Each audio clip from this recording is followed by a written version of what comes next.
আমরা বিভিন্নভাবে শুনতে পাচ্ছি যে তাদের পরিচিত যেগুলা প্রেস আছে সেখানে বলে তারা ব্যালট পেপার ছাপাচ্ছে, যেটি তারা পকেটে করে নিয়ে যাবে। প্রিয় ভাই বোনেরা, ওই গুপ্ত সংগঠনের নেতা যেমন বলেছে 12 তারিখ পর্যন্ত জনগণের পা ধরতে, আমরা তার উল্টাটা বলি। আমি আমার নেতাদেরকে, আমি আমার কর্মীদেরকে বলি 12 তারিখ থেকে না, আপনারা 13 তারিখ থেকেও আগামী 5 বছর জনগণের পা ধরে থাকবেন। কারণ আমরা দেখেছি জনগণের শক্তি যার পিছনে না থাকে, জনগণের সমর্থন যার পিছনে না থাকে, তার পরিণতি কি হতে পারে 5 তারিখ 5ই আগস্ট আমরা সমগ্র দেশবাসী প্রত্যক্ষ করেছে।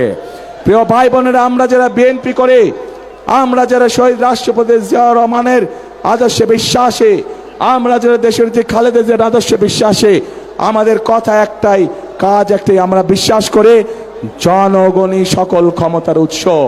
এবং সেই জন্যই আমরা যে সকল পরিকল্পনা গ্রহণ করে, সেগুলো গ্রহণ করে জনগণের জীবনযাত্রা কিভাবে ভালো করা যায়, আমরা সেজন্যই সেই সকল পরিকল্পনা গ্রহণ করি যার মাধ্যমে জনগণের ভাগ্য পরিবর্তিত হতে পারে।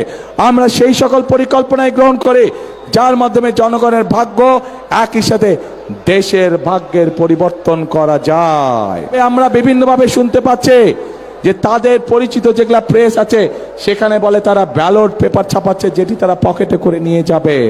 আগেই তো আপনারা জাল ব্যালট পেপার শুনলাম, খবরে দেখলাম ছাপাচ্ছেন। নির্বাচনের আগেই তো দেখলাম আপনাদের লোকজন এনআইডি নাম্বার নিয়ে যাচ্ছে, মা বোনদের বিকাশ নাম্বার নিয়ে যাচ্ছে। প্রথমেই তো আপনারা অনৈতিক কাজ শুরু করছেন, অনৈতিক কাজ দিয়ে আপনারা মানুষের ভোটকে প্রভাবিত করতে যাচ্ছেন। যাদের ভোটের শুরুটাই অনৈতিক কাজ, তারা কি করে সৎ মানুষের শাসন দিতে পারে না তারা। প্রিয় ভাই বোনেরা, কাজে প্রিয় ভাই বোনেরা, এদের এই ষড়যন্ত্র সম্পর্কে আপনাদেরকে সজাগ থাকতে হবে। আজ এই মাঠে লক্ষ মানুষ যারা আছেন, আপনারা স্ব এলাকায় ফিরে গিয়ে আপনার এলাকার যে সকল ভাই বোন আছে, যারা ভোটার আছে, তাদেরও সকলকে সজাগ সতর্ক দৃষ্টি রাখতে বলবেন।